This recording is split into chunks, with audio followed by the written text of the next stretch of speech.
بسم اللہ الرحمن الرحیم۔ السلام علیکم ورحمۃ اللہ وبرکاتہ۔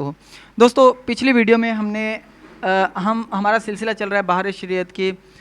جو لوگ اردو میں پڑھنا چاہتے ہیں اور عالم کورس نہیں کر سکتے عربی والا، تو اردو میں اس کتاب کو پڑھنا چاہتے ہیں۔ اس میں بہت علم دین ہے ماشاءاللہ، لیکن یہ کچھ مشکل ہے، تو اس کی اصطلاحات، اس میں آنے والے الفاظ، ان کی ہم وضاحت پڑھ رہے تھے۔ 15 تک ہو چکے تھے۔ آج انشاءاللہ آج کے ویڈیو میں ہم 16 سے شروع کریں گے۔ نمبر 16 ہے برزخ۔ بہار شریعت میں جہاں برزخ کا لفظ آئے گا، بہار شریعت کسی بھی کتاب میں آتا ہے تو یہ یاد رکھیں، یہ وضاحتیں آپ کو، جو بھی آپ علم دین کی اردو کتابیں پڑھیں گے، اگر پہلے کے علماء کی لکھی ہوئی ہیں، تو آپ کو یہ وضاحتیں ان تمام کتابوں میں کام دیں گے انشاءاللہ۔ برزخ کسے کہتے ہیں؟ دنیا اور آخرت کے درمیان ایک اور عالم ہے جس کو برزخ کہا جاتا ہے۔ دیکھیں، دنیا کی زندگی تو یہ ہے جس میں ہم جی رہے ہیں۔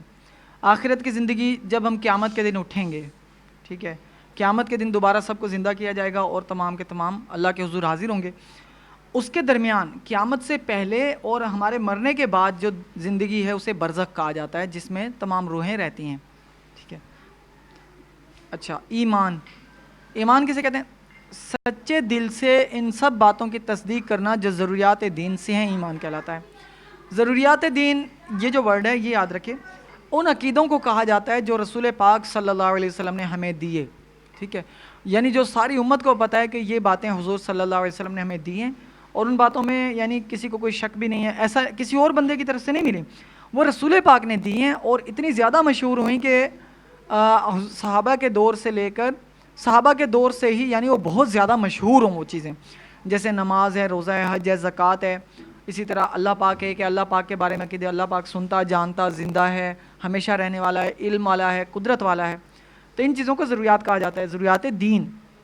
ضروریات دین وہ عقائد ہیں جو حضور صلی اللہ علیہ وسلم سے کے دور سے ہی مشہور ہوتے چلے آئے ہیں، ٹھیک ہے انہیں۔ اب ایمان کی وضاحت میں ضروریات دین کی ہم نے وضاحت کر دی، آگے ضروریات دین آگے۔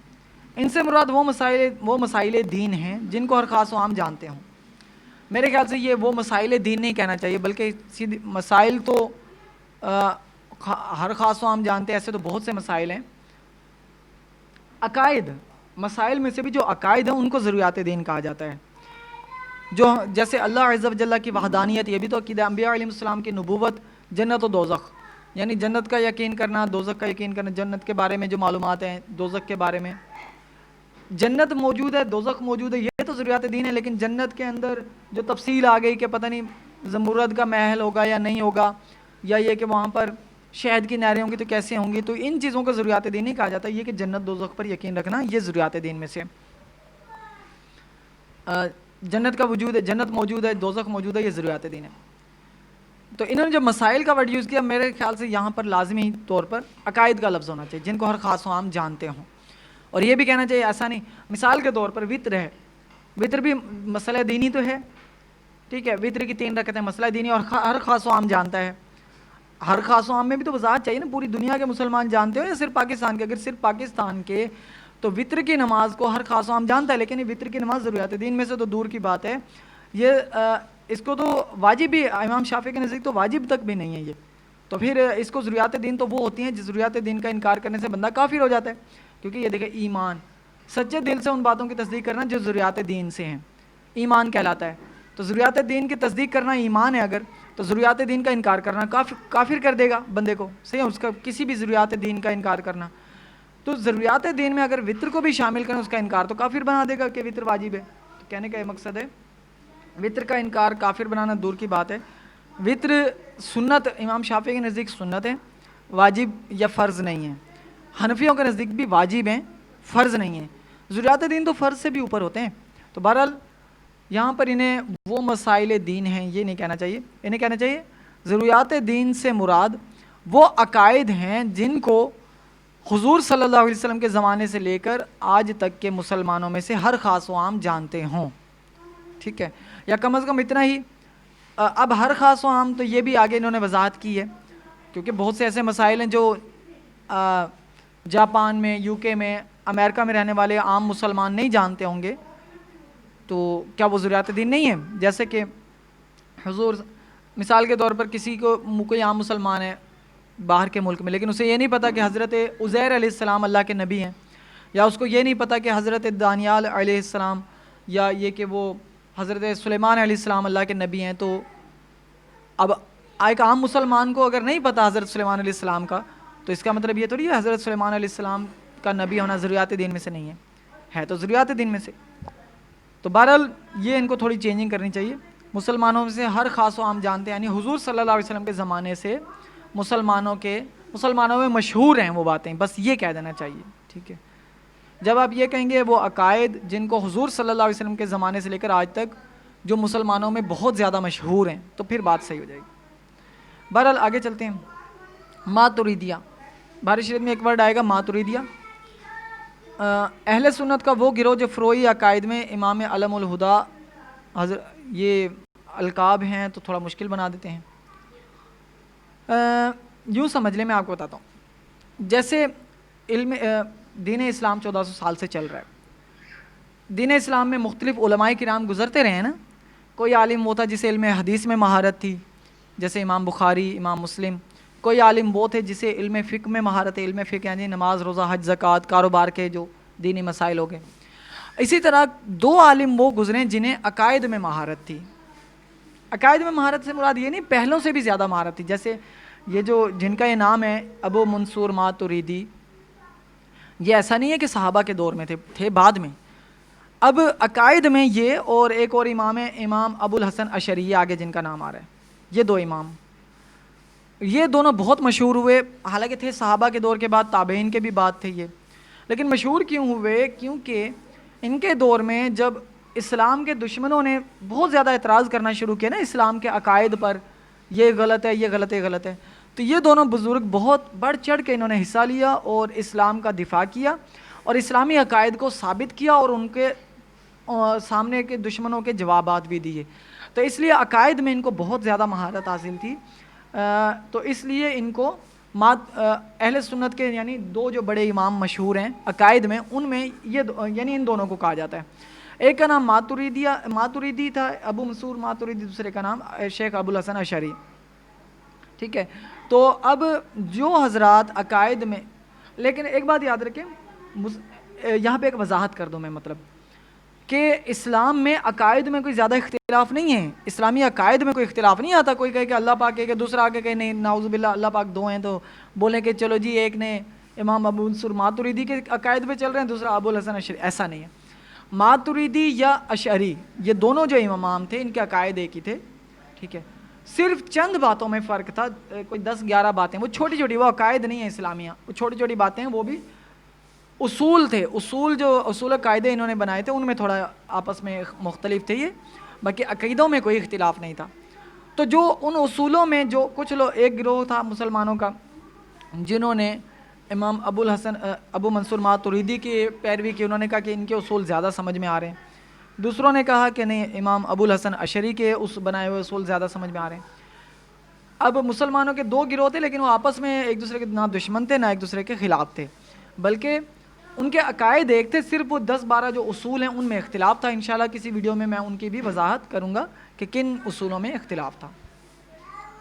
اچھا جی، اشاعرہ ماتریدیہ مسلمانوں کے اس گروہ کو کہا جاتا ہے. جیسے پاکستان میں حنفی ہیں، باہر کے ملک میں کہیں شافعی ہیں، کہیں حنبلی ہیں.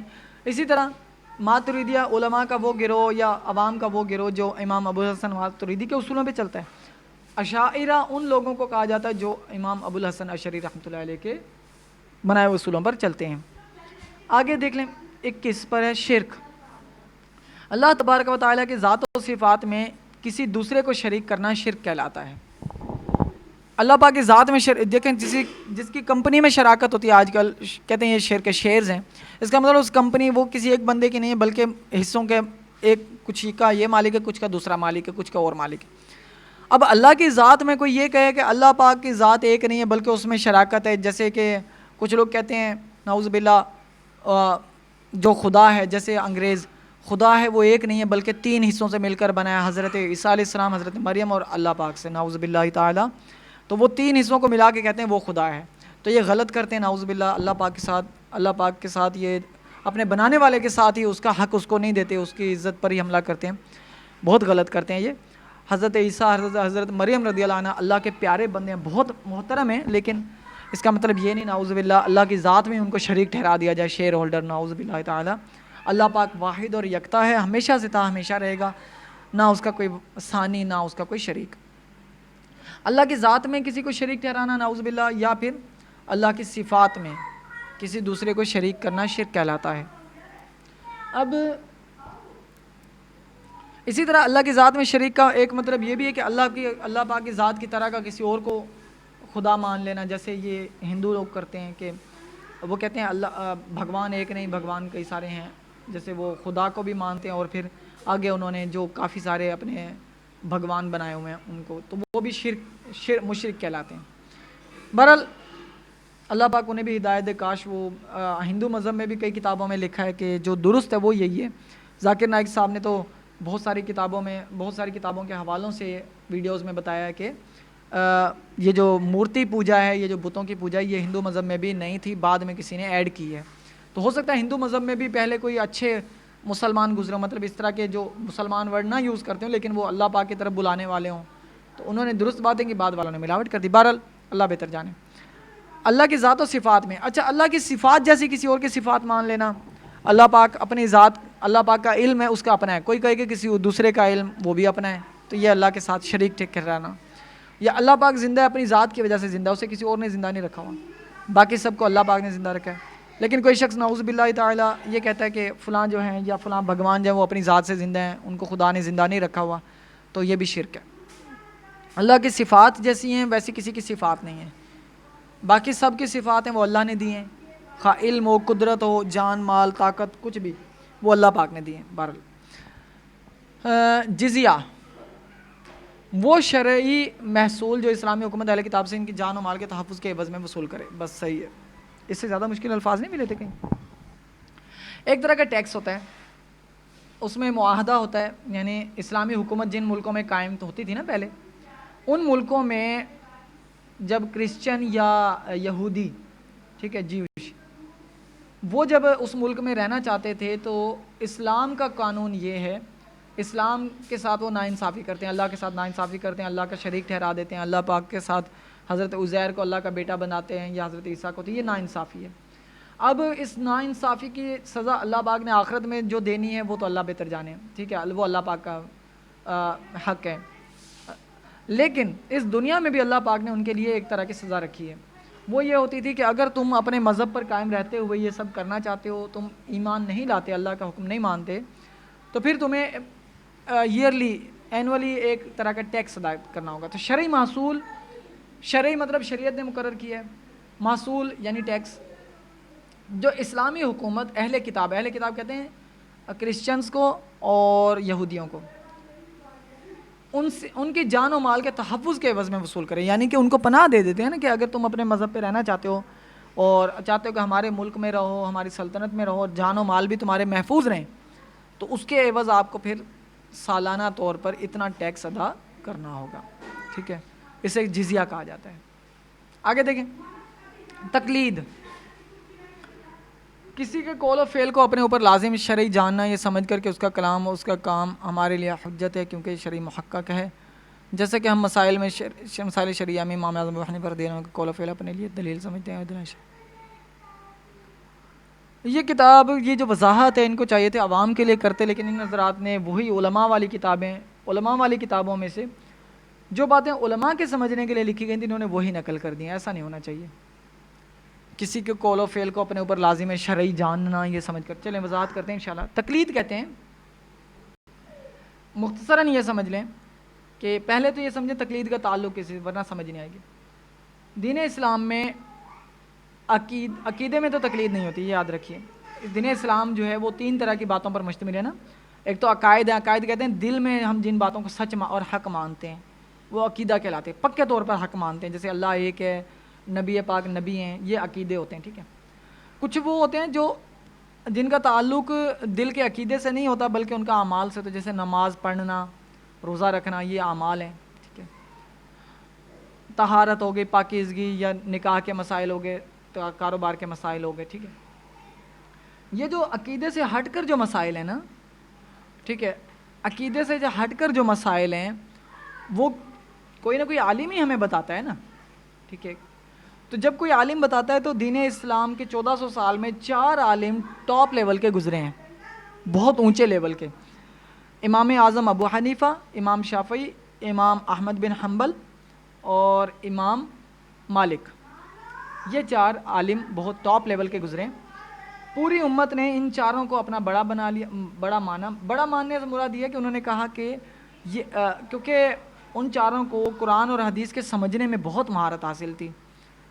یہ یاد رکھیں ان چاروں نے کبھی بھی یہ نہیں کہا کہ میری اطاعت ہمیشہ کرو سمجھ آئے نہ آئے. انہوں نے بلکہ یہ کہا تھا کہ میں جو مسائل بتاتا ہوں قرآن حدیث سے میری نیت اچھی ہوتی ہے. اگر آپ کو قرآن حدیث کے مطابق لگتا ہے ٹھیک ہے، اگر آپ کو کہیں کوئی ایسی حدیث مل جاتی ہے، کوئی آیت مل جاتی ہے کہ جو میں نے جو بات کہا وہ اس آیت یا حدیث کے خلاف ہے، کوئی آیت یا حدیث میرے مسئلے کو غلط ثابت کرتی ہے، تو آپ آیت اور حدیث پر عمل کرو اور میری بات کو چھوڑ دو. ان چاروں نے یہ کہا تھا، ٹھیک ہے، تکبر نہیں تھا ان چاروں نے. تو 1400 سال کے مسلمانوں نے صحابہ کے بعد تابعین کے بعد یہ کیا کہ مسائل میں ان حضرات سے کہا کہ آپ مسائل شرعیہ کو ترتیب دے دیں. تو انہوں نے کیا کیا کہ اب ہر بندہ تو مسائل نہیں نکال سکتا نا، کاروبار کے، نکاح کے، طلاق کے، روزہ، حج، زکوٰۃ سارے. تو ان چاروں نے محنت کی اور اپنی اپنی معلومات کے مطابق مسائل قرآن حدیث سے سمجھ کر لکھوا دیے. وہ مسائل آگے اور زیادہ ان کے طالب علموں نے سمجھے اور وہ مسلمانوں میں پھیلنے لگے. تو مسلمانوں کے جہاں پر امام اعظم ابو حنیفہ کے زیادہ شاگرد تھے وہاں کے لوگ حنفی کہلانے لگ گئے. جہاں پہ امام شافعی کے زیادہ چاہنے والے ماننے والے تھے، جنہوں نے کہا کہ امام شافعی کے مسائل ہمیں زیادہ درست لگتے ہیں، وہ لوگ شافعی کہلانے لگے. جیسے عرب شریف میں بہت زیادہ شافعی ہیں. اسی طرح کچھ حنبلی کہلانے لگے، امام احمد بن حنبل کے ماننے والے حنبلی اور امام مالک کے ماننے والے مالکی. تو یہ 4 جو مذہب ہیں فقہ سے ان کا تعلق ہے، یعنی عقائد سے تعلق نہیں ہے. فقہی احکام جو اعمال ہم کرتے ہیں شرعی طور پر کرنے چاہیے، ان میں ان چاروں کے نکالے ہوئے مسائل کو جو ہم مانتے ہیں اسے تقلید کہا جاتا ہے. اب میں مختصر لفظ میں ایسے کہوں گا، تقلید کسے کہتے ہیں؟ چاروں اماموں میں سے کسی ایک کے مسائل کی پیروی کرتے، نکالے ہوئے مسائل کی پیروی کرنا، یہ تقلید کہلاتا ہے. مجھے امام اعظم ابو حنیفہ رحمۃ اللہ علیہ کے نکالے ہوئے مسائل سمجھ میں آئے، میں نے کہا ان کے نکالے ہوئے مسائل پر میں چلوں گا، میں ان کی تقلید کر رہا ہوں، بس اتنی بات ہے. اب یہ جو پورا یار انہوں نے کیا ہوا ہے، سمجھ نہیں آتی کہ بس اللہ پاک کرے کہ نیت اچھی ہے ماشاءاللہ ان لوگوں کی. یار مجھے معاف کرنا اگر میری باتیں کہیں غلط لگیں، میں نے اتنا مطلب آپ کے خلاف نہیں بولنا چاہ رہا. میں صرف یہ کہنا چاہتا ہوں کہ تنقید اس لیے نہیں کر رہا کہ آپ لوگوں کا دل دکھے اور نعوذ باللہ آپ مجھ سے بھی نفرت کرنے لگیں، ایسی بات نہیں ہے. میں صرف یہ کہنا چاہتا ہوں کہ ان کو ہو سکے تو آسان الفاظ میں کیجیے. اگر آپ کو کسی کو بھی ہم سے کوئی اگر بات اچھی لگتی ہے، کوئی سمجھتا ہے، ہم ہیلپ کر سکتے ہیں. ہمارا واٹس ایپ نمبر ہے 0314 20 8 9 619 0314 20 8 9 619. اور اگر آپ ہمیں کام پہ رکھنا چاہتے ہیں اس کی وضاحت وغیرہ کے لیے تو انشاءاللہ ہم اس میں بھی ہیلپ کر سکتے ہیں. اور اگر آپ کو ہماری طرف سے درس نظامی کے لیے استاذ چاہیے اچھی طرح پڑھانے والا تو انشاءاللہ ہم وہ بھی کر سکتے ہیں. اگر آپ کو مدارس کے لیے یا کوئی لیکچرار وغیرہ چاہیے تو انشاءاللہ وہ بھی کر سکتے ہیں. اگر آپ ہفتہ وار یا کسی طرح وضاحتی کوئی پروگرام رکھانا چاہتے ہیں انشاءاللہ وہ بھی کر سکتے ہیں. بہرحال واٹس ایپ پہ آپ ہم سے کسی بھی طرح کی وضاحت کے لیے آپ ہم سے رابطہ کر سکتے ہیں. آج کی ویڈیو کے لیے اتنا ہی. ویڈیو تھوڑی طویل ہو گئی، انشاءاللہ اگلی ویڈیو تک کے لیے اجازت دیجیے. ہمارے چینل کو سبسکرائب نہیں کیا تو سبسکرائب کر لیجیے، اور تاکہ آپ کو ہماری آنے والی ویڈیوز پہنچتی رہیں. اور انشاءاللہ اگلی ویڈیو سے ہم ہو سکتا ہے اس کی مزید یہ جو اقسام ہیں یہ پڑھ کر شروعات کریں گے. شکریہ، اللہ حافظ.